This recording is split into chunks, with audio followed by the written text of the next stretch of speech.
Bom dia, estamos começando a sessão de hoje, que é a sétima do nosso Cartas na Mesa. Essa é uma sessão que vocês vão ver, teve alguns ajustes. Houve que fazer alguns ajustes, porque a nossa colega Luísa Ciari, que seria a expositora principal nessa sessão, teve um problema de um chamado profissional emergencial para atender justamente no dia e no horário de hoje. E aí, com isso, Ana Bárbara Araújo, Daniel Groisman e eu vamos todos fazer as vezes de Luísa Ciari nesse seminário. E por isso fizemos alguns pequenos ajustes que vocês vão ver, desde o título até ao modo, obviamente, de performar. O trio que vai estar em campo hoje vai fazer o melhor de si para substituir a colega que, por uma razão emergencial, não pôde estar conosco, de modo que a gente garanta a sessão de hoje, né? Essa sessão se chama Cuidando sob os efeitos da pandemia. Eu vou abrir a sessão e depois Ana e Daniel andam com ela de maneira mais animada, espero, do que eu. Ah, Na verdade, eu pensei em organizar essa intervenção de abertura em, cinco grandes tópicos, tá? E essa é uma sessão que tem bem o espírito do nosso Cartas na Mesa, né? Para as pessoas que estão há menos tempo, o Cartas na Mesa surgiu em fins de 2021, depois que nós desconfiamos que nós tínhamos muitas cartas na manga, quando estávamos preparando o projeto para a plataforma transatlântica, e que seria interessante colocar essas cartas na mesa, numa rotina de discussão entre nós, eh, fôssemos ou não premiados com financiamento. Bom, felizmente fomos, mas a rotina continuou e se ampliou. Esse seminário de hoje tem precisamente esse espírito de tirar cartas que estão na manga ainda e colocá-las na mesa, né? E eu vou tentar explicar isso nessa abertura, né? Na verdade, o material empírico que nós estamos trazendo hoje para socializar com vocês, ele é parte, e daí porque o primeiro item, do processo de preparação de uma pesquisa transnacional mais ampla, né? Um conjunto de grupos focais foi feito no quadro da preparação dessa pesquisa, e esses grupos focais deixaram muitas cartas em nossas mangas, né? E sobre isso eu falo nessa abertura, né? Rapidamente, eu vou sublinhar como foi o desenho dos grupos focais no Brasil, quer dizer, o cuidado que nós tivemos com respeito a combinar heterogeneidades. Esse é o segundo ponto, né? Um terceiro ponto, também rapidamente, alguns achados colhidos nessas discussões, né? Como essas situações heterogêneas, que eu terei explicado no item 2, produziram algumas convergências e similaridades, mas também diferenças entre os grupos que nós ouvimos, né? Eh, Isso nos colocou diante de novas camadas de reflexão a partir desses primeiros achados, né? Eh, Helena e eu trabalhamos no esforço de refletir sobre alguns resultados para Brasil e França. Ótimo que Helena está aqui também, eventualmente ela pode intervir, dos quais apareceram com mais força as formas de resistir nos relatos individuais, né? E eu achei que era interessante também trazer essa carta na manga. Por fim, um resultado inesperado desse trabalho, que foi esse desdobramento no que nós estamos fazendo, que é o mapeamento do associativismo de trabalhadoras do cuidado, direto e indireto. Então, passo rapidamente a esses cinco pontos que organizam a minha abertura, tá? Primeiro que tudo, a, a pesquisa transnacional, né? A pesquisa transnacional, para as pessoas que não são do projeto, né? ela estava concebida como um dos produtos importantes que nós íamos dar aos nossos financiadores da plataforma transatlântica. A ideia era desenhar um survey, não, uma pesquisa por questionário, online, em 5, e que se tornou viável em 5 dos 6 países que estão envolvidos no projeto. Ela se tornou viável no Brasil, na Colômbia, nos Estados Unidos, na França e na Inglaterra, e eu coloco a Inglaterra em vermelho, porque a coordenação de todo esse esforço de montagem e realização do survey transnacional está com o grupo inglês. Essa foi uma forma que nós encontramos na organização do projeto, que cada um dos eixos ele teria um protagonismo maior de um dos países que o lideraria, e nós dividiríamos o trabalho intelectual. Nesse caso, a Inglaterra faz essa coordenação através justamente de Luiz Aciari, que deveria estar aqui, ter estado aqui conosco hoje, e de Sabah Bookhead, da Universidade de Manchester, Luiz Aciari, da University College of London. Todos os detalhes primeiros sobre isso que eu vou falar agora, vocês podem encontrar num sumário executivo que está no site do nosso projeto. Tá? Essa pesquisa transnacional, ela partia de uma interrogante, né? A necessidade de entender a experiência da pandemia, como as trabalhadoras a viveram, mas não somente isso, entender também os efeitos subsequentes dessa experiência sobre as condições de trabalho e saúde de trabalhadoras remuneradas de cuidado, direto e indireto, quer dizer, traduzindo em português coloquial, trabalhadoras domésticas e cuidadoras, que atuavam em residências ou em ILPIs, mas não em hospitais. Ou seja, o público que foi recoberto nos grupos focais de que eu vou falar, que nós vamos falar, e que será alcançado pelo survey, é um grupo de trabalhadoras remuneradas, ou seja, o trabalho não remunerado de cuidado não é o alvo, a não ser quando ele aparece no discurso dessas trabalhadoras, e ele aparece, né? Trabalhadoras de cuidado direto e indireto, trabalhadoras em cuidado domiciliar ou em cuidado em instituições, embora não em hospitais, né? O segundo aspecto que eu queria sublinhar, introduzindo, é essa pesquisa transnacional, além de ter essa interrogante principal, ela optou por um modo de entrada ao tema, que foi o de construir o levantamento em parceria com as trabalhadoras. Essa parceria formada através das entidades, né?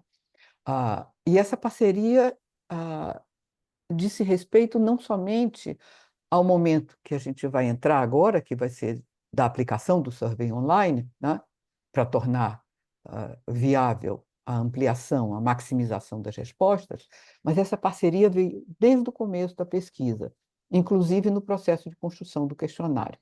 Então, os grupos focais aparecem para nós, de início, isso é bacana de sublinhar, porque não vai ser assim, né? Eles aparecem como simplesmente uma ferramenta para que nós pudéssemos monitorar em 5 países tão diferentes, né, pela estrutura dos mercados de trabalho, pela configuração dos regimes de proteção, pela experiência associativa das trabalhadoras, enfim, pelas normas que regem as condições de trabalho, os direitos e, por consequência, as condições de saúde, né, sendo tão diversos como chegar a produzir um instrumento uno, né, que fizesse sentido em realidades tão distintas. Por isso, a ideia dos grupos focais.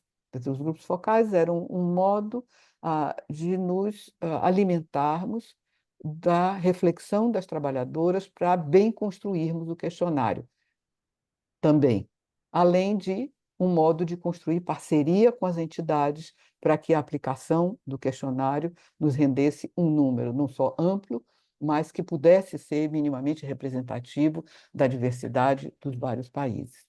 Então, foram conduzidos 21 grupos focais nos 5 países e que mobilizaram 179 trabalhadoras do ponto de partida, mobilizados que estávamos por desenhar o conteúdo da pesquisa. Como eu disse, detalhes sobre isso vocês encontram nesse sumário executivo que está no nosso site, né?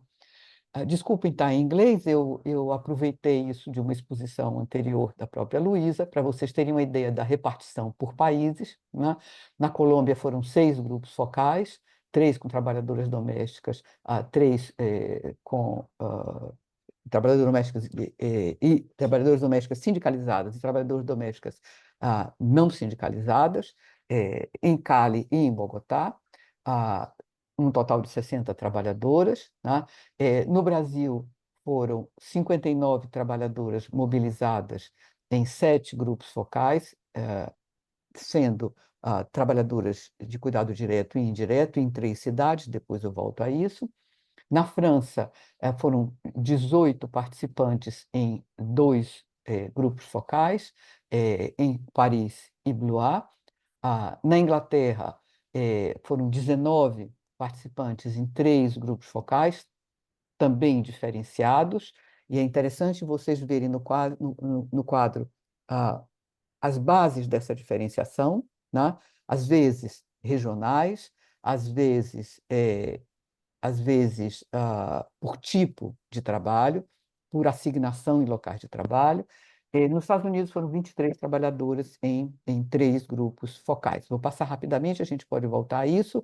Eu coloquei umas fotografiazinhas, às vezes Sabá, às vezes Luísa, em diferentes países do mundo, conduzindo os grupos focais, né? Não sei se passei rápido demais, né? É, bom, os grupos focais do Brasil, isso que nos interessa, e as muitas cartas que ficaram na nossa manga do que nós queríamos conversar um pouco no dia de hoje, né? Quando a gente desenhou os grupos focais no Brasil, a gente teve um primeiro passo, que foi considerar as heterogeneidades do mercado brasileiro de trabalho no momento do desenho desses grupos. Ou seja, o projeto está sediado em São Paulo, a maioria dos pesquisadores está no eixo do Sudeste, teria sido muito fácil resolvermos o problema dos grupos focais brasileiros, realizando-os onde estamos, né? Mas nós achamos que era muito importante abrir espaços para capturar, desculpem alguns erros de português que estão aí, aspectos relevantes que resultavam da combinação singular de desigualdades regionais e ocupacionais. Então, nós deliberadamente pensamos em ter grupos focais no Nordeste e no Sudeste, ou seja, ter o Nordeste como um contracaso, eu volto a isso depois, e atender aqueles grupos ocupacionais definidos, de trabalhadoras domésticas, quase que saía cosméticas, e cuidadoras, além de cuidado domiciliar e cuidado em instituições. Quer dizer, no entrecruze entre diferenças regionais e diferenças ocupacionais, nós achávamos que nós poderíamos colher uma diversidade de discursos que daria mais solidez ao instrumento que nós vamos ainda agora, no fim do ano, circular no Brasil, de modo que ele soasse, né, pertinente para trabalhadoras tão diferentes quanto domésticas e cuidadoras, e tão regionalmente dispersas quanto no território brasileiro. Nós fizemos 2 rodadas de conversações, uma em agosto de 2023 e outra em fevereiro de 2024. No caso brasileiro, nós cuidamos de ouvi-las primeiro, depois capturar as apreensões, conversar um pouco entre nós ainda sistematicamente sobre os achados nos diferentes países, né, que tinham avançado grupos no segundo semestre do ano passado, e retornar um novo contato com elas em fevereiro, quando nós circulamos um esboço de conteúdo do possível questionário, àquele momento, e novamente as ouvimos, né? Trouxemos de volta primeiro os resultados das reflexões nos grupos, nos vários países, e primeiro desenho da estrutura de conteúdo do questionário, primeira formulação das questões para ouvi-las. E, novamente, aprendemos bastante no sentido da impertinência de certas palavras, de certas formulações, etc., né? E essas 2 rodadas de conversação, como eu disse, com grupos focais recrutados através de organizações de trabalhadoras, de modo a representar diferentes realidades de diferentes cidades e ocupações, né? É, eu arrumei certos certos dados aqui que nós levamos ao colóquio internacional do projeto em Montreal, em junho passado, para mostrar como era importante para nós capturar contextos distintos, né? Então, por exemplo, essas diferenças, elas se compõem também de modo diverso, né? Então, por exemplo, há diferenças com respeito à intensidade do trabalho entre Recife, as primeiras colunas dizem respeito sempre a Recife, as do meio a Rio de Janeiro e as da ponta a São Paulo, né? E trabalhadoras de cuidado azulão em instituições, trabalhadoras de cuidado em domicílio, em azul clarinho, e em laranja, acho que é laranja, trabalhadoras domésticas, né? Então, primeira coisa interessante, né? A despeito de um padrão similar, que faz com que jornadas de trabalho sejam elevadas para todas as trabalhadoras de cuidado, elas parecem sistematicamente ser mais elevadas sempre entre as cuidadoras, né? Estejam elas em Recife, no Rio ou em São Paulo, né? As desigualdades salariais, esse era um elemento que nos chamava a atenção desde sempre, por conhecermos a diversidade do mercado de trabalho brasileiro, e nos levava a trazer um grupo do Nordeste. Essas desigualdades salariais eram muito mais significativas, distanciando Recife por um lado, de Rio e São Paulo por outro, né? Remunerações são substancialmente menores em Recife, embora sistematicamente elas sejam maiores quando se trata de cuidadoras em instituições, azul escuro, do que quando se trata de cuidadoras em domicílios, azul claro, né? Eh, por último, desigualdades na proteção, né? Quer dizer, a maior informalidade, ela caracteriza sempre o trabalho em domicílio, né? As mais protegidas são sempre as trabalhadoras em instituições, quer dizer, em azul, os contratos formais, né? Os contratos formais são muito mais presentes em São Paulo do que nos demais, mas olha só, essa diferença é especialmente significativa quando se diz respeito ao contrato em instituições, especialmente do Estado, né? Eh, Vou tentar ir rapidinho, a gente pode voltar a conversar, né? Eh, por que que essas diferenças importam? Ou seja, por que diferenciar grupos em São Paulo e Rio por um lado e Recife pelo outro, né? Eh, Sobretudo, porque essas cidades, né? Como nossa parceria era uma parceria que se formava a partir da Organização das Trabalhadoras, essas também são cidades onde a Organização das Trabalhadoras, eh, eu vou usar uma palavra que não é exatamente a mais precisa, sólida, mais sólida, com muitas aspas, porque essa solidez era, a gente vai falar disso, indubitavelmente variável, né? Eh, mas, de toda maneira, a gente tem um movimento de trabalhadoras domésticas longevamente organizado em Recife, um movimento de trabalhadoras de cuidado, conquanto frágil em sua institucionalização, muito ativo em seu esforço por ficar evidente, no caso de Recife. A gente tem, talvez, as mais importantes associações de cuidadoras do país estabelecidas no Rio e em São Paulo, né? Onde também há um movimento muito sólido de trabalhadoras domésticas. Então, como nós precisávamos nos ancorar nas entidades para chegar às trabalhadoras, de algum modo, essa distribuição de cidades reflete também a importância dessas entidades, certo? Mas isso é que é interessante. As entidades nos ajudavam a capturar participantes dos grupos de discussão. E essa captura, de certa maneira, refletia a diversidade da ação dessas mesmas entidades. Não sei se me explico. Talvez esse pequeno gráfico ajude a explicar um pouco melhor. No caso de Recife, por exemplo, nós tivemos tantas trabalhadoras domésticas quantas trabalhadoras de cuidado em domicílio e um número bem menor de trabalhadoras de cuidado em instituições. Já no Rio de Janeiro, nós tivemos um número muito significativo de trabalhadoras de cuidado em instituições, que reflete, de certa maneira, o ativismo muito importante das direções do movimento de cuidadoras entre trabalhadoras em instituições, em residências terapêuticas, em instituições de cuidado ligadas ao sistema público de cuidado de saúde e assistência, né? Então, nós tivemos ali um número menor de trabalhadoras de cuidado em residência, né? Em São Paulo, tal qual em Recife, nós tivemos um número relativamente parelho de trabalhadoras domésticas e trabalhadoras de cuidado em instituições e um número menor, né, mas não tão pequeno, de trabalhadoras de cuidado em instituições. Quer dizer, isso nos importava porque nós tínhamos duas perguntas que nos interessavam com respeito a quem ouvimos e o impacto disso sobre o que ouvimos, né?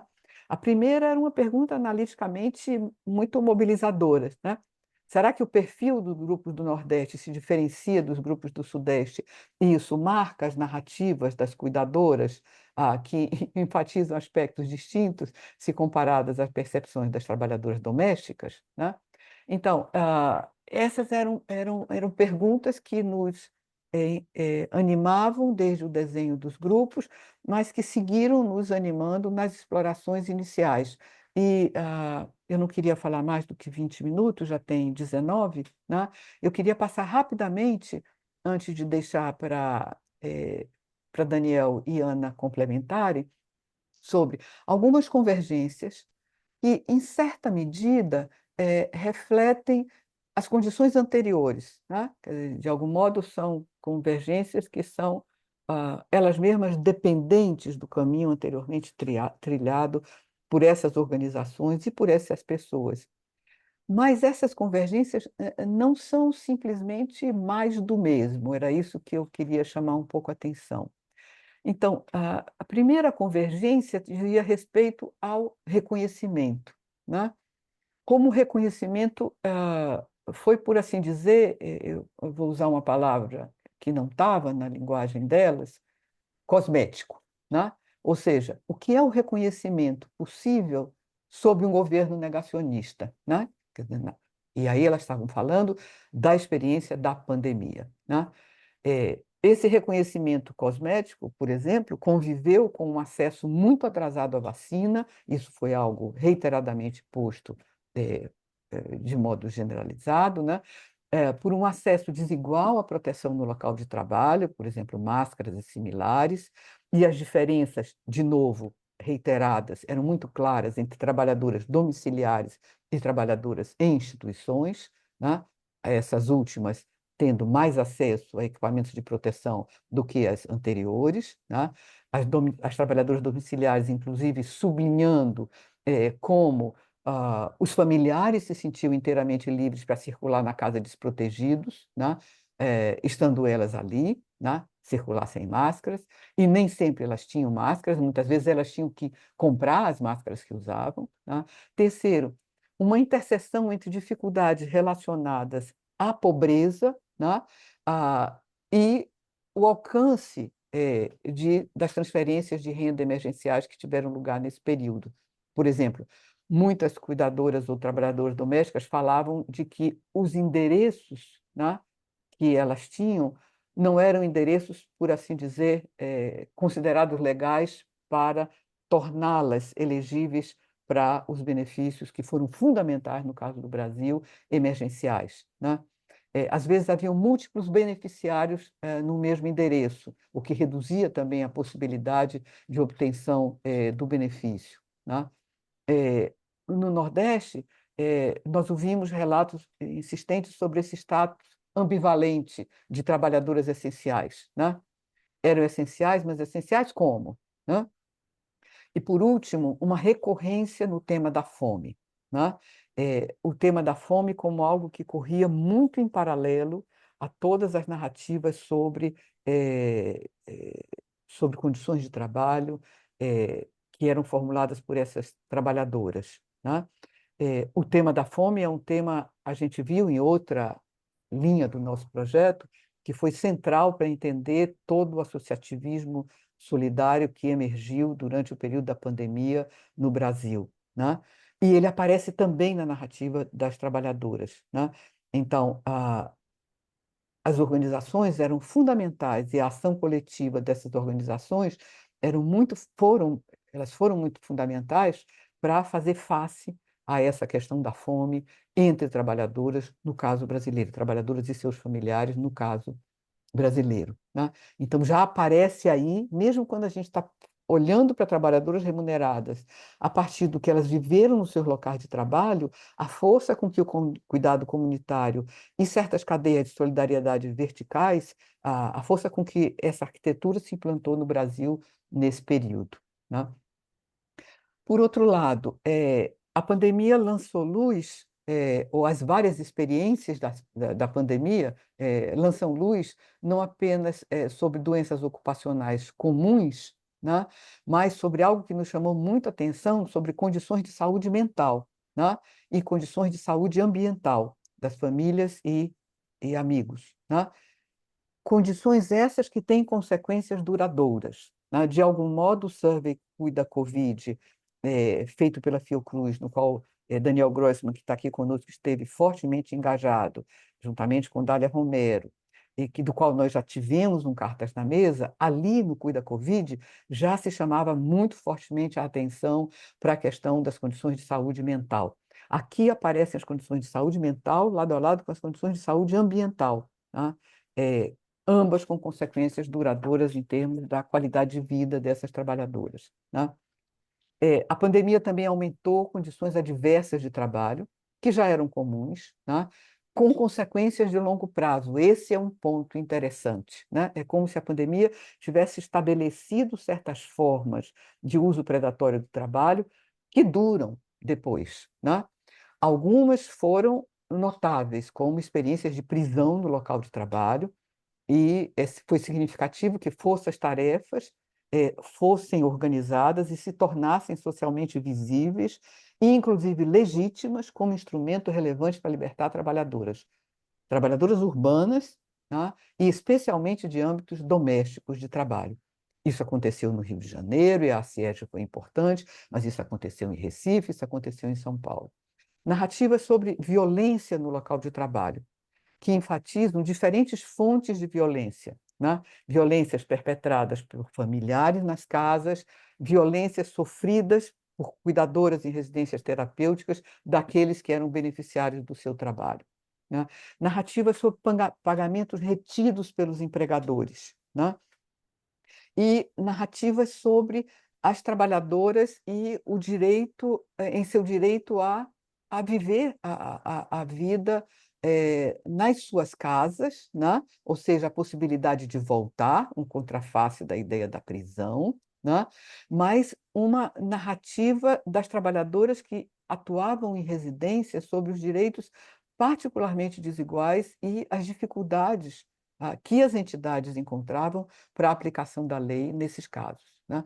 Última observação, interessante que há também singularidades nessas percepções que poderiam ser destacadas, né? Por exemplo, eu diria que, dos nossos achados, a pandemia significou mais adversidade no mercado de trabalho do Nordeste brasileiro, né?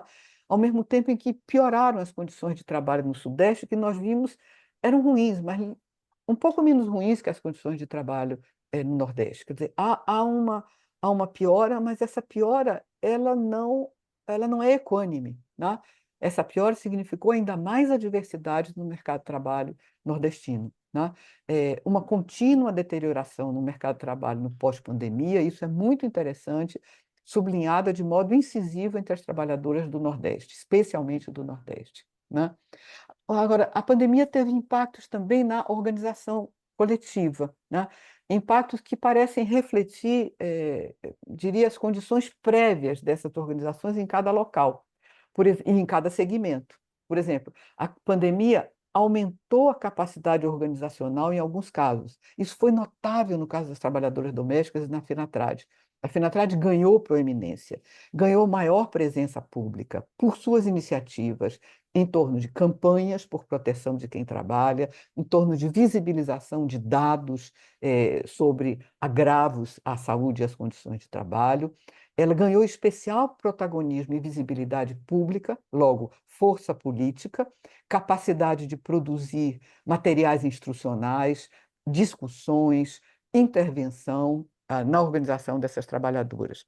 Por outro lado, a pandemia foi um desafio para aquelas que não eram organizadas ou para aquelas entidades recentemente organizadas, como foi o caso das cuidadoras do Nordeste. Tá? Nós vemos, e talvez isso apareça no último slide, né, como o refluxo, né, e o risco de dissolução mesmo de algumas associações ainda não solidamente institucionalizadas, de cuidadoras, é um rescaldo da pandemia. Termino com as novas camadas de reflexão e alguns achados não previstos, né? É, do que, do que eu falei até aqui, talvez só nesse último slide, na última observação, a ideia da resistência tenha ficado mais clara, né? Mas é muito interessante como é possível também garimpar nas narrativas que indivíduos fazem sobre si ao interior dos grupos focais. Então, é como se a gente estivesse olhando o grupo focal a contrapelo, né? Não como convergência de temas em discussão, e centralidade de aspectos do debate comum, mas também um momento onde indivíduos falam de si, né? E quando indivíduos falam de si nos grupos, eles produzem materiais extremamente interessantes, outra vez para a nossa reflexão, né? Junto com a Helena, por exemplo, Helena Hirata, por exemplo, recentemente, nós preparamos um texto comparando esse tipo de narrativa individual que transparece na discussão coletiva em alguns grupos focais na França e no Brasil. Então, por exemplo, eu deixo somente sobre a mesa, muito rapidamente, as formas pessoalizadas, né, que refletem o padrão de sujeição no caso brasileiro, elas são muito importantes para entender como a resistência surge, né? Então, em um texto recente, nós tratamos, e os nomes são todos fictícios, né? Do caso de alguém que nós ouvimos e que nós chamamos de Cris, onde há uma longa narrativa de sujeição pessoal, né? Que se agrava durante a pandemia, né? Com violência, racismo, agressão verbal, né? Toda sorte de reiteração, né? Da humilhação e da sujeição, que dá lugar a um brote de emergência da necessidade de reagir, né? A confrontar e deixar a situação de trabalho no imediato pós-pandemia, né? Vimos também como narrativas de uma sujeição profissional, né, sob um trabalho desprotegido, mas descomunalmente demandado em termos de horas, né, acompanhando idosos que crescentemente iam ao hospital em situações terminais e as famílias não iam com eles, mas iam as cuidadoras, como de novo isso dá lugar à emergência de formas de resistência, né? E, inclusive, no último caso que nós tratamos nesse texto, né, como a experiência da pandemia pode produzir uma forma de resistência que aumenta a chance do autocuidado, quase como um contracaso, né? No caso francês, ao contrário, as formas de resistência pareciam mais coletivas, né? E nós pensávamos se elas não teriam que ver com situações onde a proteção é maior, a presença do Estado mais significativa e a institucionalização das relações de trabalho mais sólida, né? Então, não tenho tempo de falar aqui, a gente pode falar disso depois, a Helena pode falar disso depois. Experiências de organização do que foi chamado um Airbnb solidário, quer dizer, locais de moradia onde trabalhadoras do cuidado ficavam próximas a seus locais de trabalho, menos expostas ao trânsito, nos, nas formas coletivas de deslocamento na cidade para seus locais longínquos e protegendo-se, ou, mais ainda, a organização coletiva em movimentos associativos como o da Força Invisível, que surge na pandemia, reivindicando proteção e segue depois dela, né? Era interessante, nos parecia que haviam formas de resistir, mas as formas de resistir pareciam trazer mais as marcas das formas pessoalizadas de sujeição, no caso brasileiro, do que das marcas mais coletivizadas, né, do caso francês. Por último, todo esse trabalho nos levou a um resultado inesperado, né? Nós estávamos preparando o levantamento de dados no Brasil e queríamos ter contato com o máximo possível de associações de domésticas, sindicatos de domésticas e associações de cuidadoras no país, para que eles nos apoiassem na hora da difusão do survey. E começamos a procurar por eles. E ao procurar por eles, nós descobrimos que nós estávamos diante de uma outra fonte maravilhosa de dados, que era um mapeamento do associativismo de trabalhadoras de cuidado direto e indireto no Brasil, né?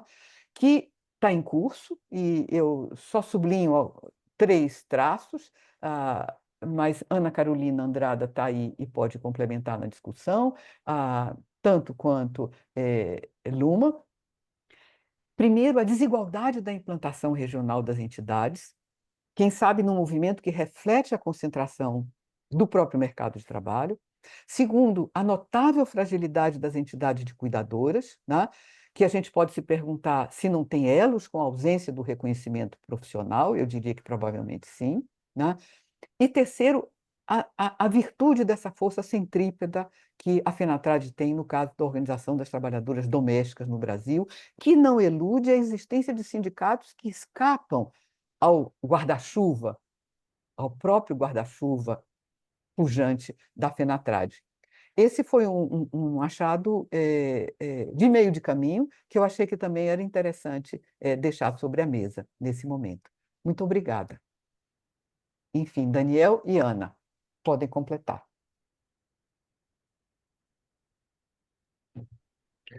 Você quer falar primeiro, Ana? Pode ser, acho que eu tenho alguns pouquíssimos comentários assim.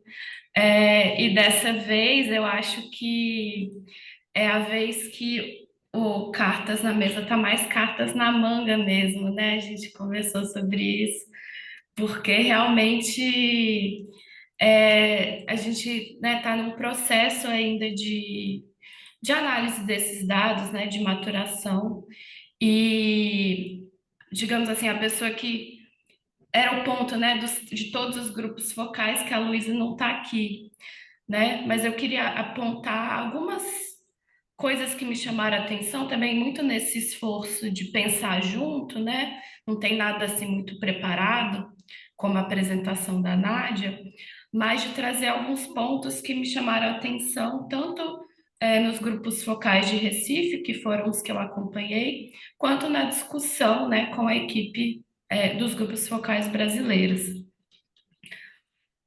Uma questão que me chama a atenção, na verdade, duas, são de ordem mais metodológica, né? É, e eu acho que vale a pena a gente pensar sobre isso. Uma é qual o impacto, e eu não vou ter uma resposta exatamente, né? Mas uma é qual que é o impacto desses grupos focais terem sido feitos com pessoas de organizações, né? De associações, no caso das cuidadoras, e de sindicatos, no caso das trabalhadoras domésticas. Isso que acho que foi pensado não apenas como uma estratégia para depois difusão, né, do survey transnacional que vai ser aplicado, mas eu acho que isso traz uma cara específica para os grupos focais, que é que me parece ter muito a ver com uma capacidade de reflexão sobre as próprias condições de trabalho e de saúde na pandemia, que escancara, que visibiliza muito as desigualdades. Então, né, em Recife isso ficou muito evidente, né? Assim, as narrativas das trabalhadoras domésticas e das cuidadoras é uma narrativa muito crítica ao que foi o período da pandemia e crítica a vários atores sociais, ao Estado e sua negligência, né, como a Nádia colocou, também aos patrões, e há um discurso de classe muito interessante, né, de onde é que o vírus veio, como é que ele surgiu, como ele surge das classes altas e como é que os padrões de comportamento impostos variam de acordo com a classe também, porque, né, se a cuidadora tinha que usar máscara, a patroa estava sem máscara. Então, tem toda uma narrativa que é muito interessante, que eu acho que tem a ver com isso, né? Tem a ver com o fato de que as associações e os sindicatos foram a porta de entrada para os grupos focais. E outra coisa também que eu acho que é importante pontuar desse ponto de vista, né, desse eixo mais metodológico, é a questão da distância do tempo. Quer dizer, né, se a pandemia emergiu lá em fevereiro, março de 2020, os grupos focais foram feitos lá em agosto de 2023. Tem uma distância muito grande aí, né? E já num período, e foram realizados já num período, enfim, eu acho sempre complicado falar do pós-pandemia, né? Mas desse momento em que a gente não estava mais vivendo assim os efeitos maiores da pandemia, já com vacinação e tudo, né?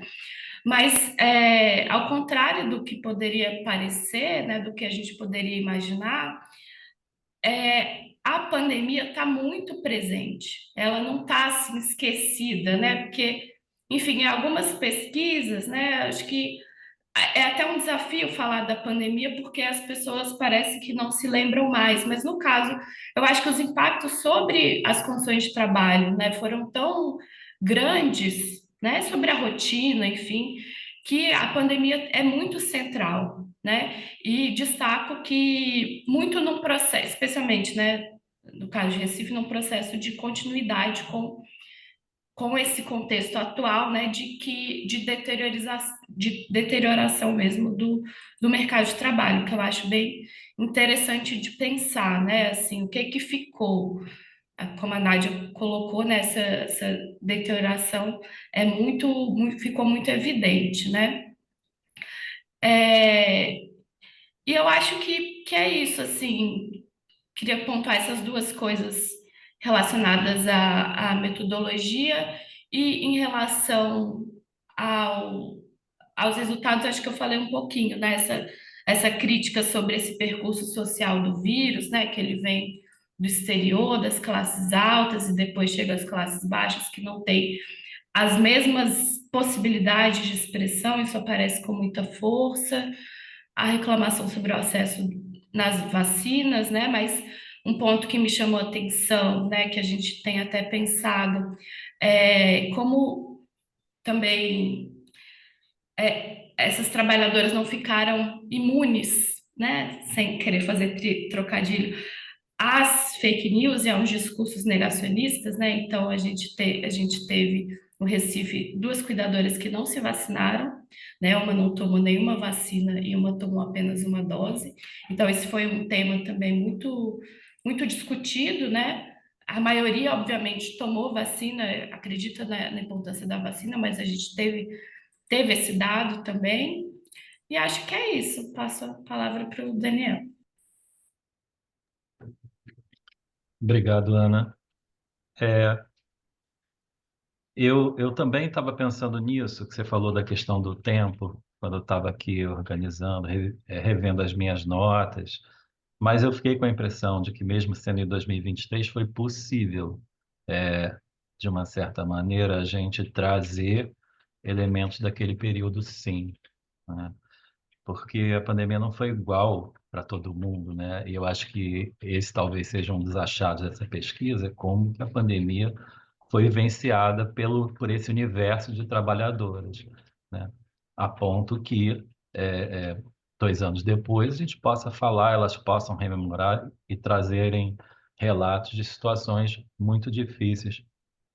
Para mim, foi uma experiência de aprendizado participar desses grupos. Eu me lembro, recebi um convite da Nádia, eu falei, enfim, a Nádia pediu, você pode aí dar um apoio para a Luísa, vai fazer uns grupos no Rio de Janeiro. Eu falei, tá bom, beleza. Mas foi muito impactante, né? Eu acompanhei 3 grupos, dois no Sindicato das Domésticas, um com trabalhadoras domésticas do Rio de Janeiro e outro com trabalhadoras domésticas do interior de São Paulo. E haviam vindo, estavam no Rio de Janeiro para participar de um evento do sindicato, né? E um terceiro grupo foi um grupo com cuidadoras. E nesse grupo de cuidadoras, tinham cuidadoras da saúde mental, cuidadoras de instituição e algumas poucas cuidadoras domiciliares. Então, a gente tem um panorama, e aí é algo que a gente já vem discutindo aqui no Cartas anteriormente, de que não se trata de uma categoria homogênea, né? Tem especificidades. A pandemia impacta e afeta essas trabalhadoras, mas de formas diferentes. E o perfil das pessoas também não é o mesmo. Tem mais homens, por exemplo, atuando no cuidado em saúde mental. As trabalhadoras domésticas do interior de São Paulo apareceram num nível sociocultural, socioeconômico diferente daquelas do Rio de Janeiro. E e é interessante a gente ter esse olhar, né? Tem algumas coisas, até uma coincidência, que naquele período eu também estava fazendo os grupos focais para minha pesquisa com egressas. E depois, quando eu estava escrevendo o relatório da pesquisa com egressas, algumas frases se misturavam na minha cabeça, porque eram frases muito impactantes. Me lembro de uma cuidadora que falou assim: eu nasci para cuidar, né? E narrou a vida dela, de quando ela começou a cuidar de parentes ainda adolescente, e depois continuou cuidando, e hoje trabalha como cuidadora até hoje. E quando eu estava escrevendo o relatório da minha pesquisa, quem que falou aquela frase, nasci para cuidar? Não, não posso usar, está no grupo focal da outra pesquisa, né? E eu separei, na verdade, eu separei algumas anotações que eu fiz, que eu acho que são interessantes para a nossa reflexão, até para dar um pouco de exemplo, né? Enfim, do que apareceu como falas, né? A gente teve casos bastante emblemáticos, né? Então, assim, em relação ao associativismo, me chamou a atenção a distribuição de cestas, né, pelo Sindicato das Domésticas, porque aí aparece a fome, né? E a gente tinha as pessoas que trabalharam de forma voluntária para organizar a distribuição de cestas básicas, e também tinham ali pessoas, né, que receberam essas cestas por estarem passando fome. E isso foi muito, muito impactante, né? O discurso dessas pessoas, né? O esforço do sindicato também em disseminar informações sobre direitos, e aí é mais esforço, porque eu acho que isso não teve o efeito que seria necessário, né? Isso também apareceu no caso das cuidadoras. Teve dois eventos importantes. Primeiro, teve uma greve das cuidadoras da saúde mental no meio da pandemia, né? E fizeram uma manifestação em frente à prefeitura, porque estavam há 4 meses sem receber salários. E foram criticadas porque estavam promovendo aglomeração, né? Mas elas não estavam em isolamento, elas estavam cuidando, assim como todas essas trabalhadoras domésticas, né? E a segunda ação foi um movimento para que as cuidadoras pudessem se vacinar, porque elas não podiam se vacinar, embora previsto, na hora de se vacinar era negado, porque exigiam que elas apresentassem a carteirinha de conselho profissional, né? E elas não têm conselho profissional, né? E aqui no Rio de Janeiro isso foi possível, porque teve uma mobilização, conseguiram uma matéria na Rede Globo, as cuidadoras gravaram vídeos, né, denunciando, a Câmara dos Vereadores ajudou, enfim, o Ministério Público, e isso se desfez. Então, um exemplo de associativismo importante, né? Tem algumas outras coisas que eu anotei que me chamaram a atenção, de como que a pandemia ela foi usada como um pretexto em algumas circunstâncias para justificar a retirada de direitos. Então, por exemplo, eu me lembro de falas, né, de uma cuidadora da saúde mental que diz que a OS, que é a organização social que contrata, ela disse: olha, por conta da pandemia, não é possível ninguém mais tirar férias. E elas ficaram, enfim, muito tempo sem férias. Essa falou que ficou 4 anos sem férias, né? Então, a pandemia justifica essa retirada de direitos, né? Ah, e E também, além disso, essa questão da pandemia que está associada ao adoecimento, tem algo que acontece que fica mais complicado naquele período, porque a gente sabe que é direito do trabalhador ter licença por motivo de saúde, né? Mas, ao mesmo tempo, quem é que consegue exercer esse direito? Porque numa empresa, isso é de uma forma, mas num domicílio, isso é mais complicado. As pessoas têm medo de tirarem licença e depois serem demitidas. Mas numa pandemia que elas efetivamente estão adoecendo mais, isso fica mais delicado. Então, no ambiente doméstico, né, elas relatam terem sofrido retaliação de quando adoeceram e não podiam ir trabalhar e não tinham condições de trabalhar e sofreram retaliação, que a patroa ficou zangada, que descontou, que ia demitir, etc. Tem uma série de relatos nesse sentido. E naquelas que atuavam em instituições, né, seja para idosos ou da saúde mental, tem retaliações por colegas da equipe, porque quando as pessoas se afastavam por atestado, né, e aqui elas falam, eu estava, fulano estava de atestado, eu estava de atestado.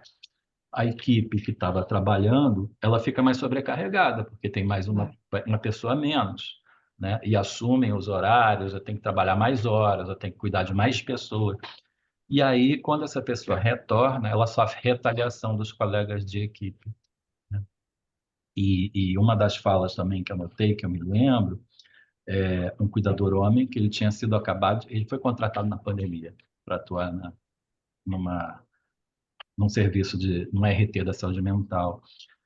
E quando ele chega lá, todas as pessoas começam a pegar a adoecer de Covid, os moradores, depois os trabalhadores e ele também.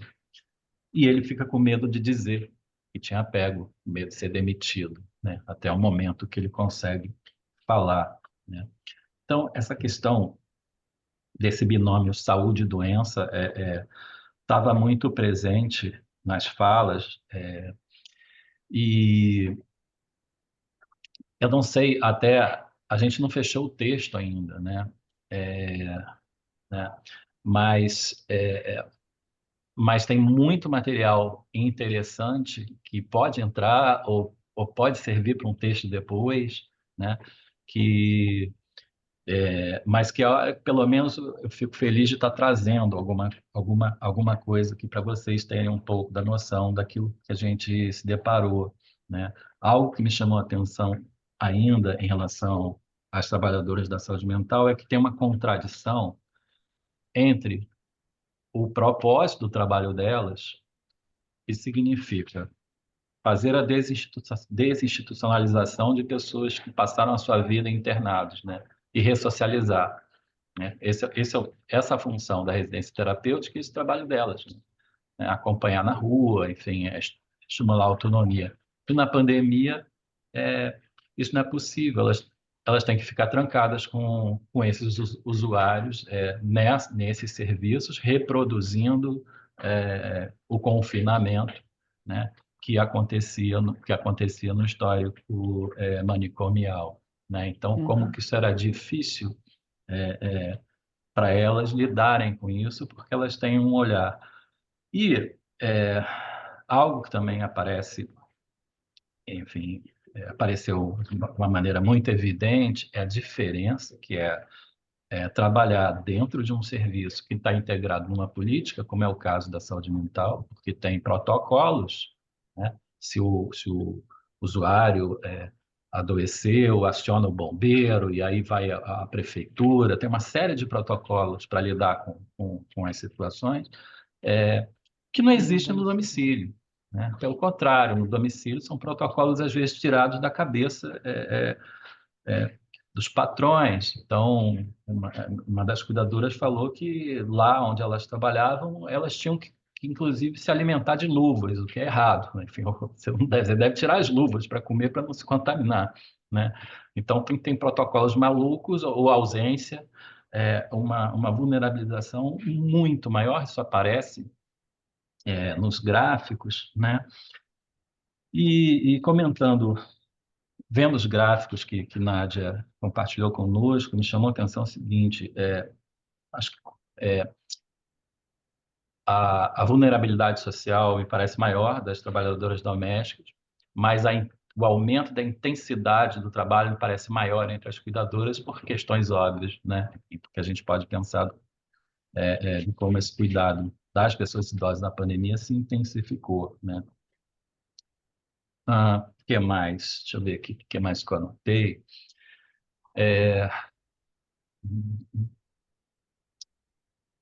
Acho que é isso. Peraí. É, essa... Uma coisa que apareceu, essa diferença entre as que atuavam em instituições e domicílios também aparece em diversos exemplos. Por exemplo, a prioridade na vacinação, né? Quem atuava em instituição, elas foram prioritárias, foram um público prioritário para serem vacinados, diferente de quem atuava no domicílio, que né, foram negligenciadas, né? E, por fim, algo que apareceu nos grupos, não necessariamente relacionado à pandemia, mas que eu acho que é um assunto que merece ser explorado e aprofundado, eu pelo menos estou com esse interesse, foi a questão da saúde dessas trabalhadoras. E aqui não me refiro especificamente à saúde mental, estou me referindo mais à saúde física, porque nesses, nos grupos apareceu muito os problemas, por exemplo, na coluna, os remédios que elas carregam na bolsa, aquelas que pararam de fazer faxina porque não conseguem mais, né? Aquelas que só conseguem fazer faxina porque tomam um remédio, carregam com ele, tomam um remédio, se medicam com analgésicos, anti-inflamatórios para conseguirem trabalhar, né? Eu acho que esse é um assunto importante que merece ser investigado, porque eu vejo pouca produção sobre isso, né?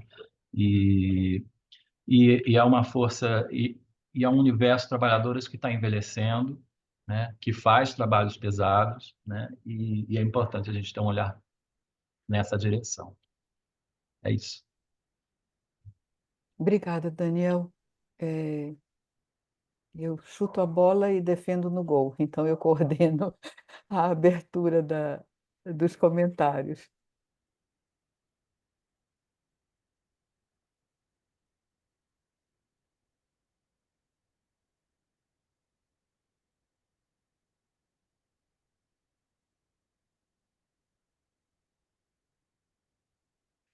Posso falar, Nádia? Pode, claro, deve. Eu acho que foi muito interessante todos esses comentários sobre os grupos focais, porque a gente viu vivamente como é que elas falaram da sua saúde, dos seus problemas, da sua organização, e acho que ficou uma vivência muito viva para nós de como é que que esses grupos funcionaram. Eu gostaria de falar dos dois grupos focais que eu participei da França. As duas, uma era de cuidadoras domiciliares, mas elas eram militantes da CGT, da Confederação Geral do Trabalho, e a outra era de um grupo de ILPI, que não eram militantes. E eu acho que, em relação à questão do tempo, é importante porque, justamente, nesse grupo do ILPI, as pessoas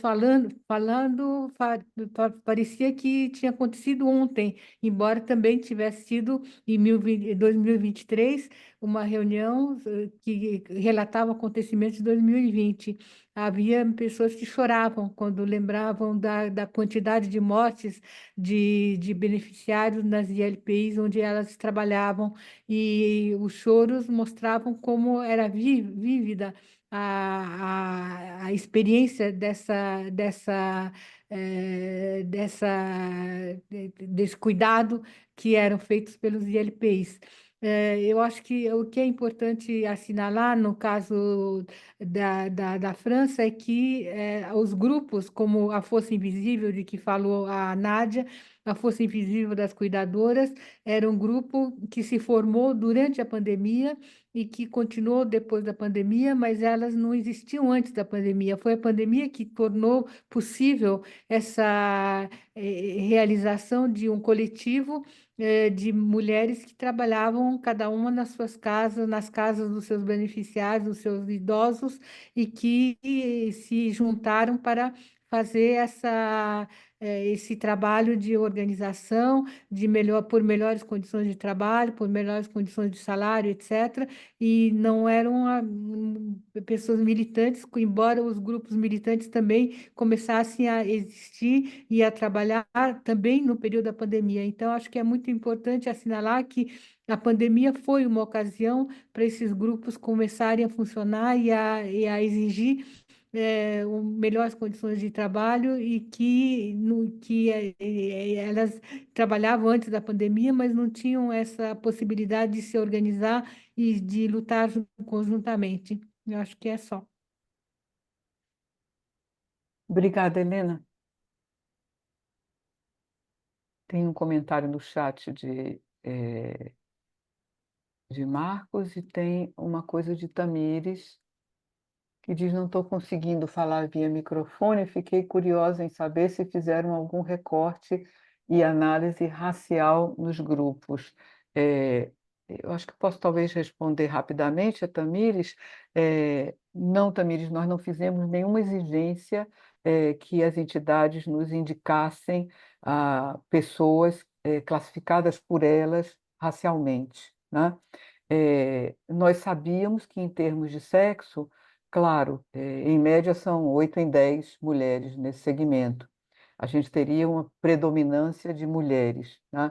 Daí porque nós sugeríamos que, sempre que possível, houvesse algum homem nessa história, né?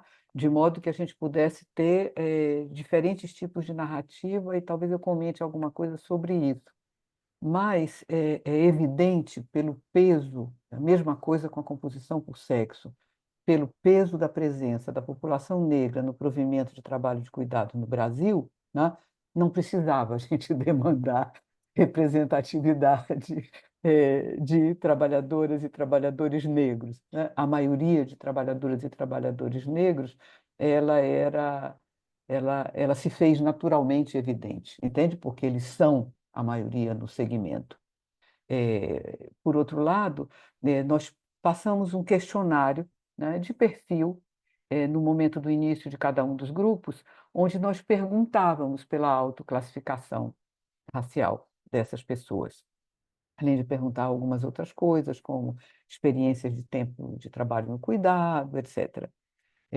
Então, eu não acredito que a gente tenha tido qualquer viés em termos de subestimação, seja de mulheres, seja de negros, porque o afluxo refletiu o peso no próprio setor. Por outro lado, nós cuidamos sim de garantir, de algum modo, a presença de homens, né? Mínimo, às vezes tem um homem no grupo focal, dois homens no grupo focal, mas sempre, nas trabalhadoras domésticas isso não acontece, nos trabalhadores de cuidado isso aconteceu, certo? Eh, eh, não sei se tem alguém comentando, eu queria talvez colar com essa pergunta de Tamires um comentário sobre a questão da heterogeneidade e da diversidade. Tem algo a ver com o que Daniel falou. É muito interessante essa diversidade da configuração dos grupos que vêm nas cuidadoras e nas trabalhadoras domésticas. Eu tive a ocasião de acompanhar, dando suporte aos grupos focais com domésticas e cuidadoras em São Paulo, né? E conquanto haja uma diferença substancial entre as domésticas e as cuidadoras, é muito interessante a heterogeneidade ao interior, por exemplo, do grupo dos cuidadores, mas também do grupo das domésticas. No caso do grupo dos cuidadores, chamava a atenção o fato de que, depois da pandemia, tinham pessoas que estabeleciam um negócio, né? A gente tem um caso de uma pessoa que vira uma patrocinadora de outras cuidadoras e sua entrada no mercado de trabalho. Então, ela tem um pequeno curso, ela agencia a recolocação dessas pessoas, ela passa de uma simples cuidadora a uma pessoa que está na intermediação, na formação e na intermediação do trabalho de cuidado, que me pareceu muito interessante. O nosso homem era do home care, mas fortemente ligado à gestão, diferentemente das mulheres, tá? Por outro lado, no grupo das domésticas, me chamou muito fortemente a atenção o peso das babás e da presença de trabalhadoras migrantes, no caso de São Paulo, tá? Não esqueço que eu saía do grupo no sindicato de domésticas e uma doméstica me chama e diz assim: você é da USP? Então você podia cuidar para que a USP abrisse uma turma especial de formação em inglês para nós que estamos no cuidado. Esse assunto apareceu, a ideia do passaporte, dos documentos, da viagem com a família para o exterior. Ou seja, é muito interessante como nós estamos falando com pessoas de mundos muito distintos, mundos sociais e experiências de vida muito distintas quando a gente lê as narrativas das trabalhadoras do Recife, por exemplo, do Rio de Janeiro e de São Paulo, né? É, Tudo marca desde o lugar onde os grupos se fizeram, quem tinha lugar para acolher a pesquisa e quem não tinha nem lugar para acolher a pesquisa, e era a pesquisa que tinha que prover um lugar para fazer a reunião, porque a associação sequer tinha um espaço físico para si. Entende? É dessa enorme heterogeneidade, eu acho, que a gente está falando. Ana chamou a atenção, a meu ver, para dois aspectos que eu acho fundamentais. Não é trivial o fato de que essas pessoas falam a partir da experiência de proximidade a entidades de organização coletiva, né? Isso marca certamente a natureza do discurso que elas têm, mas não homogeneiza, isso é muito interessante, né? São discursos muito distintos que vêm de experiências de lugares distintos, mesmo no caso das cuidadoras de São Paulo, o peso das pessoas que vêm do Nordeste ou que vêm do interior de São Paulo é absolutamente significativo. Por exemplo, a gente está falando de experiências no trato com o cuidado ao longo da própria vida, que, de certa maneira, as aproxima, embora no ponto de chegada elas possam ser tão diferentes, entende? Acho que esse é um ponto bem legal para a gente pensar, né? Que é um grupo especial, é uma fala de um grupo especial, num momento também especial, como toda fala. O importante é a gente estar consciente do que é essa singularidade, né? Não sei se tinha mais algum comentário, pergunta. Grata, Marcos, pela dica do texto de Milton Santos.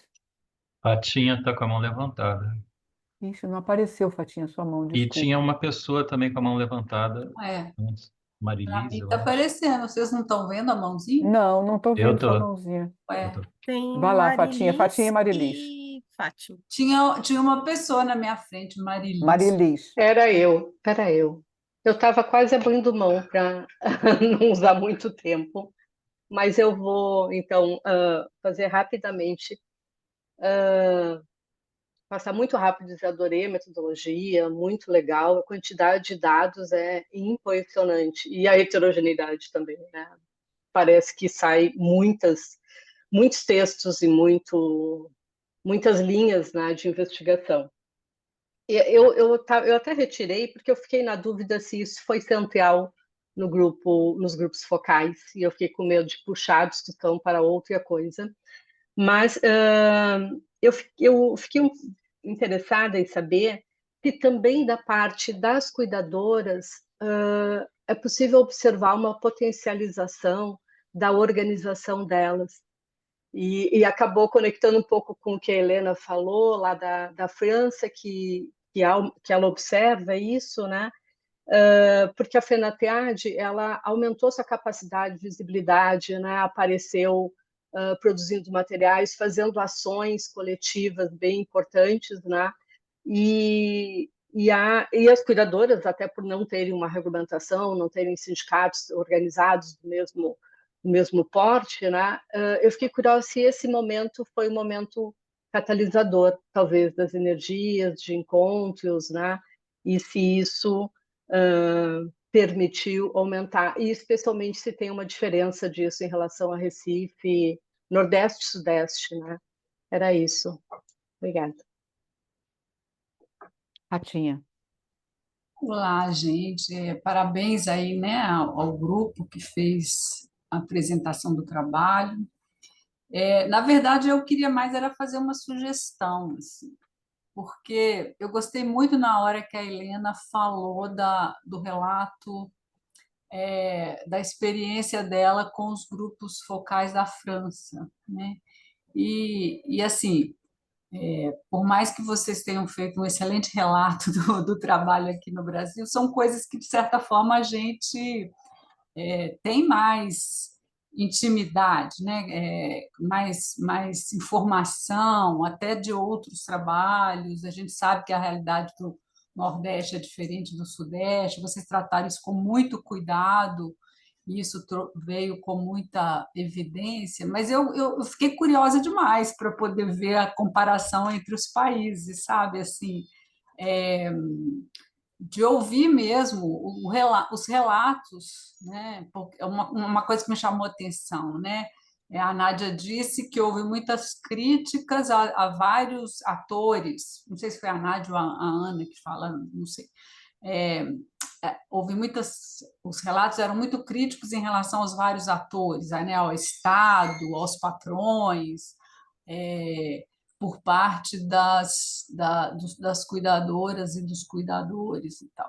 E aí me ocorreu, será que foi assim lá fora também, assim, na França, na Inglaterra, na Colômbia? E assim, eu não sei como é que isso está posto em termos de construção do texto comparativo, vai ser, cada país tem o seu texto, e agrega, mas eu fiquei muito curiosa e achei que talvez fosse legal a gente ter sei lá, não sei se é oportuno ou não. Eu fiquei curiosa para conhecer, sabe, assim, as experiências, porque eu achei muito interessante. Fiquei tentando saber, sei lá, que o papel do Estado, por exemplo, na França foi mais protetivo ou não, os patrões, enfim, era só uma curiosidade e, na verdade, é uma sugestão e uma pergunta de como que essas coisas estão pensadas. Mas parabéns, foi muito legal. Obrigada, Fatinha. Cláudia, agora as mãozinhas estão aparecendo para mim. Olá, todo mundo. É um prazer estar aqui com vocês. É muito bom estar nos encontros do Carta. Gostei muito do que eu pude ouvir de vocês. Eu fiquei pensando, a partir do que vocês estavam apresentando para a gente, sobre como vocês estão pensando os modos pelos quais o trabalho de cuidado não remunerado atravessa o trabalho remunerado das trabalhadoras participantes da pesquisa, né? O Daniel até falou, né, sobre um dos depoimentos, né, em que uma das trabalhadoras disse: nasci para cuidar. E para além do que vocês disseram, né, se vocês puderem ter um tempinho para falar um pouquinho mais sobre isso, porque me parece que a pesquisa que vocês estão desenvolvendo, né, podem abrir pistas importantes, né, para até pensar as intersubjetividades constituídas nesse entrelaçamento entre o trabalho de reprodução social e o trabalho doméstico de cuidado remunerado. Então, se vocês puderem ter um tempo, não sei se hoje vai ter tempo para isso, mas fica aí a minha contribuição. Obrigada. Obrigada, Cláudia, pela ótima dica. A gente tem ainda 9 minutos. Alguma outra coisa? Se não, podemos voltar, nós três? Eu talvez fizesse dois ou três comentários. Marilis, você perguntava se houve potencialização da capacidade de organização das trabalhadoras, se foi um momento catalisador. É complexo. Com respeito à FENATRAD, isso é muito claro, né? Ou seja, ali onde você tinha uma estrutura sindical assentada, mesmo se ela pudesse ter debilidades e desafios, mas ela estava assentada, ela tinha uma legalidade de constituição, né? É, todo o efeito catalisador, por assim dizer, é como se ele sobrevivesse, quer dizer, as marcas desse efeito sobrevivem. No caso das cuidadoras, eu tomo somente dois exemplos que são os que talvez estejam mais próximos, né? as associações têm escassíssima institucionalização, com frequência nenhuma institucionalização, né? Algumas delas inexistem do ponto de vista institucional.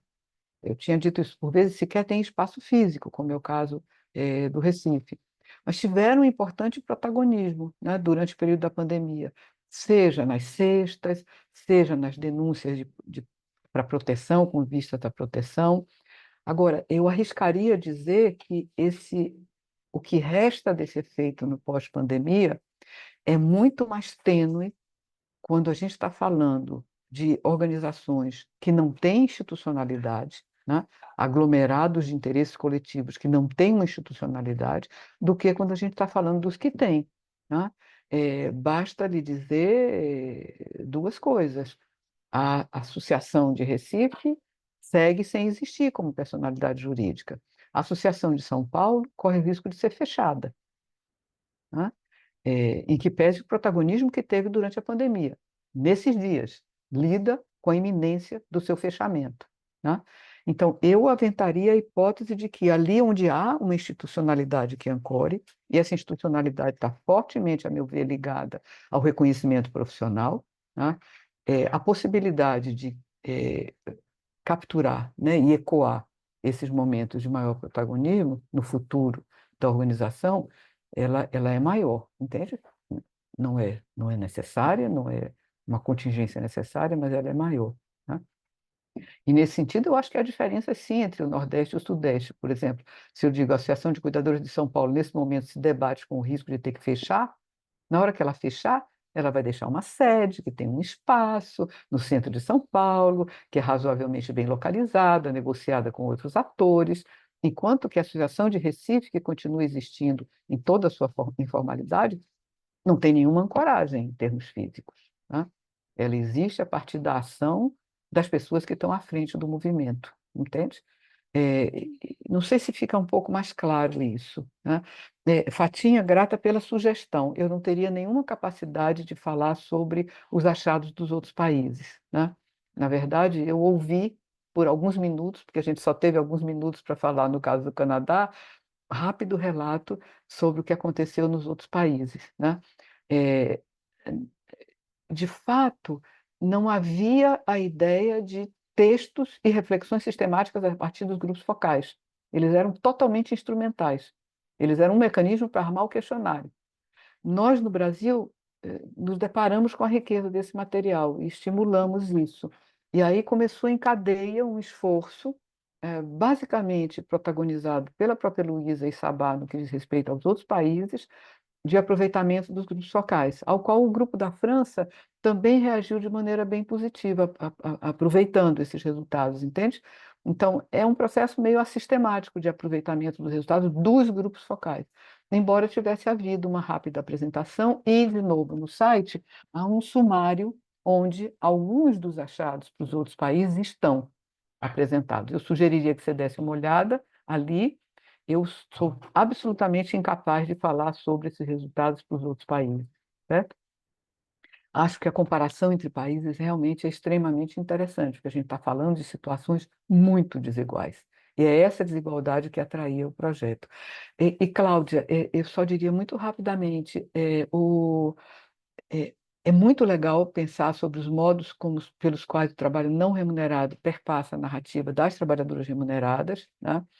Eu diria que sim, isso aparece, né? Eu estou pensando a partir, por exemplo, dos grupos que eu vi, tanto aparece o efeito do aprisionamento nos domicílios sobre as responsabilidades de cuidado às suas próprias famílias, isso é muito claro, né? Mas no nosso caso aparece uma coisa muito interessante que a gente explora no texto com Helena, são as filhas que vão dizer: você não deve se sujeitar, você não deve deixar que eles gritem com você. Você é uma trabalhadora, você nunca deixou isso, por que é que você está deixando isso agora? Então, é muito interessante esse efeito de retorno, sabe? Que a circunstância da experiência e a autoridade do indivíduo na sua família, né, deixa, né, para essa ausência de autoridade e sujeição no lugar de trabalho, entende? Quer dizer, a família vista de outra perspectiva. Para mim, foi uma coisa muito interessante de ver isso naturalmente relatado quando a trabalhadora falava da experiência. E também esse nasci para cuidar, né? Essa talvez seja a forma mais recorrente de como a competência inata, treinada pelo cuidado dos seus, vira um ativo para o mercado, né? Somada com algum tipo de certificação, mesmo a mais fajuta que seja, que me permite entrar naquele mundo. E aí é uma outra forma também muito poderosa, como essa experiência do cuidado não remunerado, desde criança. A gente tem um caso magnífico que na trajetória dessa pessoa se espelha exatamente o que é a formação de uma categoria. Vem como criança do interior para cuidar, para brincar, entre aspas, com os filhos da patroa, depois vira babá, depois vira cozinheira, depois vira cuidadora, né? E isso é uma vida, né? Do cuidado. E o cuidado não remunerado e remunerado se entremeiam, né? E eu acho que é um ponto interessante a gente ver. Mas, enfim, os últimos minutos com Ana e Daniel.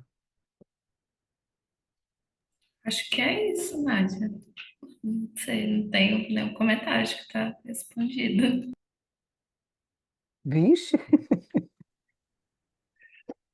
É, se Daniel disser o mesmo, eu vou ter complexo de castração.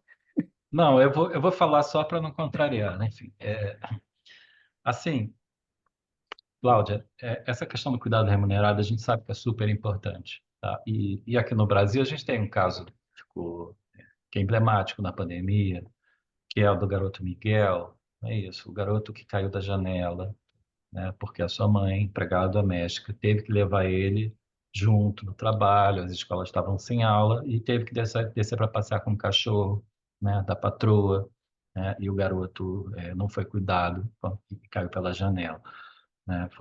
Eu acho que é um caso emblemático, mas assim, essa é uma questão muito importante, tá? Sobretudo quando a gente pensa nessa questão dos horários, né? Porque os horários do trabalho de cuidado, direto ou indireto, às vezes eles são muito extensos, né? E comprometem certamente o cuidado em casa, né?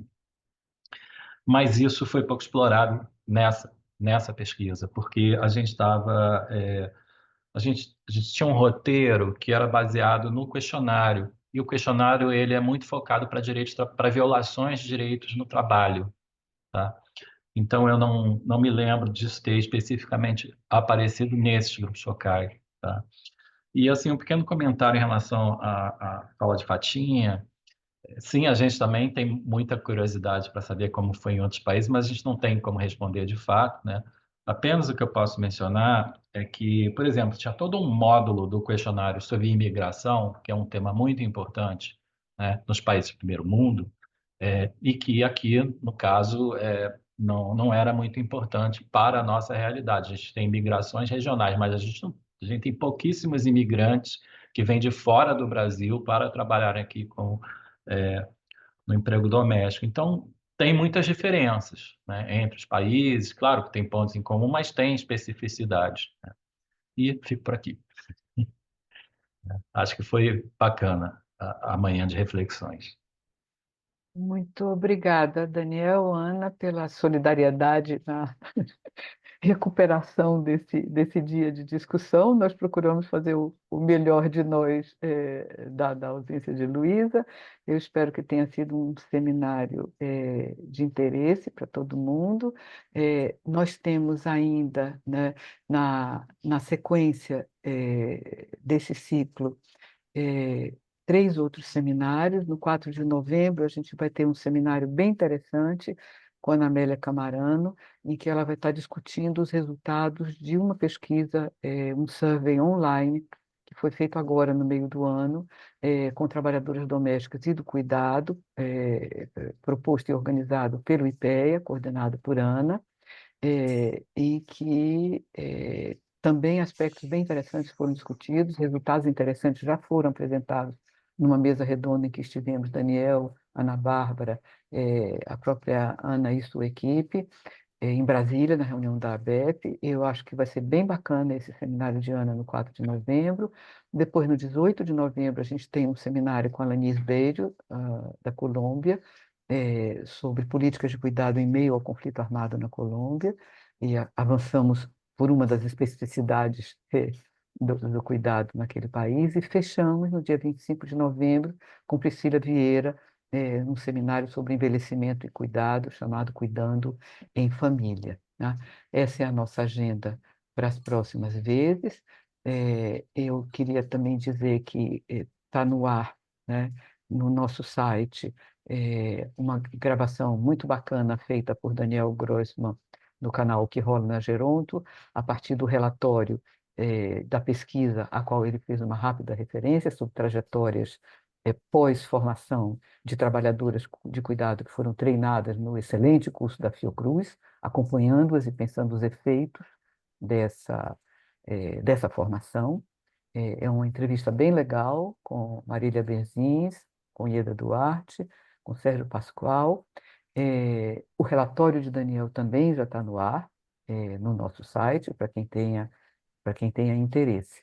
E, como eu disse, está no ar o sumário executivo com os principais resultados dos grupos focais feitos em apoio ao Survey Transnacional.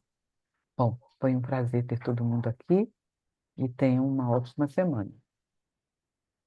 Tchau, Obrigada. gente. Tchau, tchau. Tchau, tchau.